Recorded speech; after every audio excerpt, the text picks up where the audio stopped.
जिन व्यक्तियों ने राजसूय यज्ञ में भाग लिया था, उनमें अत्यंत सुसंस्कृत पुरोहित, यज्ञ में सहायता करने वाले ब्राह्मण, सभी वर्णों के नागरिक, राजा, देवता, ऋषि, संत एवं पितृलोक के नागरिक सम्मिलित थे। वो सभी महाराज युधिष्ठिर के व्यवहार से अत्यंत संतुष्ट थे और अंततः वो प्रसन्नचित्त अपने अपने घर गए। अपने घरों को लौटते हुए वो महाराज युधिष्ठिर के व्यवहार के विषय में चर्चा करने लगे और उनकी महानता के विषय में निरंतर चर्चा करने के बावजूद वो तृप्त नहीं हुए। ठीक उसी प्रकार जैसे अमृत को निरंतर पीते रहने पर भी व्यक्ति संतुष्ट नहीं होता।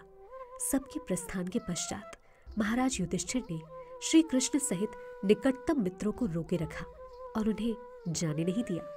भगवान श्री कृष्ण तो महाराज के निवेदन को अस्वीकार नहीं कर सके, इसलिए उन्होंने सांब और अन्य यदुवंश के सभी वीरों को वापस भेज दिया। वो सभी द्वारका लौट गए और महाराज को सुख पहुंचाने के लिए श्री कृष्ण स्वयं वहीं रुके रहे।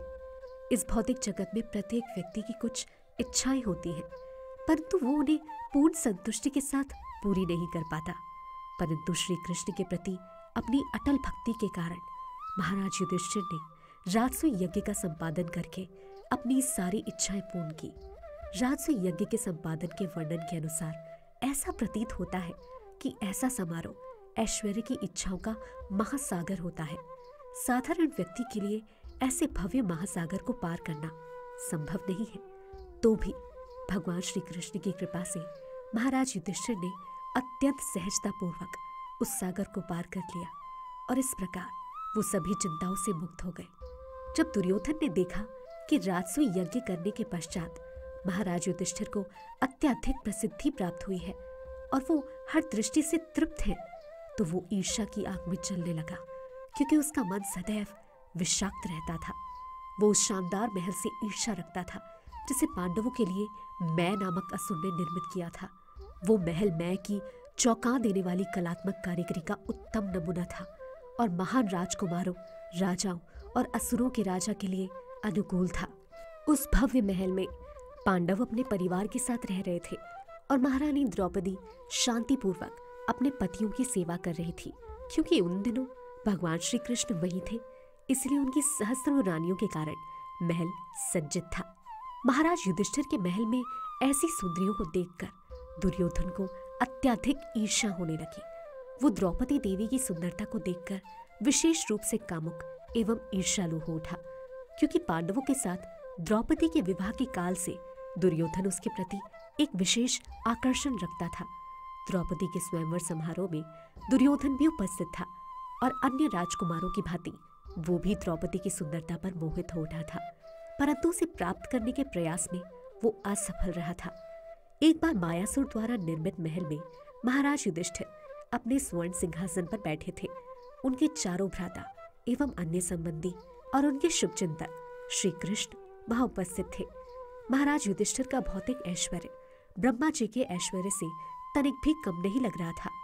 जब वो अपने मित्रों से घिरे हुए सिंहासन पर विराजमान थे एवं सुंदर गीतों के रूप में गायक उनकी स्तुति कर रहे थे, तब दुर्योधन अपने छोटे भ्राता के साथ महल में प्रविष्ट हुआ। दुर्योधन एक शीर्षस्थान से सज्जित था और वो हाथ में एक तलवार धारण किए हुए था। वो सदैव क्रोधित और ईर्ष्यालु मनोदशा में रहता था, इसलिए थोड़े से टोकने पर वो द्वारपालों से तीखे स्वरों में बोलने लगा और क्रोधित हो उठा। वो इसलिए उत्तेजित था क्योंकि वो जल और धरती के बीच अंतर करने में असफल रहा था। मायासुर की शिल्पकारिता से महल विभिन्न भागों में कुछ इस प्रकार से बनाया गया था कि जो उन युक्तियों से अपरिचित होता वो जल को स्थल और स्थल को जल समझ बैठता। दुर्योधन इस शिल्पकारिता से भ्रमित हो गया था और जब वो जल को स्थल समझकर उस पर चलने लगा तो गिर पड़ा। जब अपनी मूर्खता के कारण दुर्योधन गिर पड़ा तो रानियां उस घटना का हंस हंस कर आनंद उठाने लगी। महाराज युधिष्ठिर दुर्योधन के मनोभाव को समझ गए और वो रानियों को हंसने से रोकने लगे, परंतु श्री कृष्ण ने संकेत किया कि महाराज को स्थिति का आनंद उठा रही रानियों को हंसने से नहीं रोकना चाहिए। श्री कृष्ण की इच्छा थी कि दुर्योधन इस प्रकार मूर्ख बन जाएगा तथा सभी उसके मूर्खतापूर्ण व्यवहार का आनंद उठाएंगे। जब सब हंसने लगे तो दुर्योधन ने स्वयं को अपमानित अनुभव किया और क्रोध से उसके रोम खड़े हो गए। इस तरह अपमानित होने पर उसने अपना सिर झुकाते हुए तुरंत महल से प्रस्थान किया। वो शांत था एवं उसने कोई विरोध नहीं किया। जब दुर्योधन इतना क्रोधित होकर वहां से गया तो सभी ने उस घटना पर खेद प्रकट किया और महाराज युधिष्ठिर भी उदास हो गए। परंतु इन सब घटनाओं के पश्चात भी श्री कृष्ण शांत थे। वो घटना के पक्ष एवं विरोध में कुछ नहीं बोले। ऐसा प्रतीत हो रहा था कि भगवान श्री कृष्ण की परम इच्छा के कारण वो इस भ्रम में डाला गया था और इस प्रकार कुरुवंश के दो पक्षों में शत्रुता का आरंभ हुआ। ऐसा प्रतीत होता था कि वो संसार के भार को कम करने की श्री कृष्ण की योजना का एक अंश था।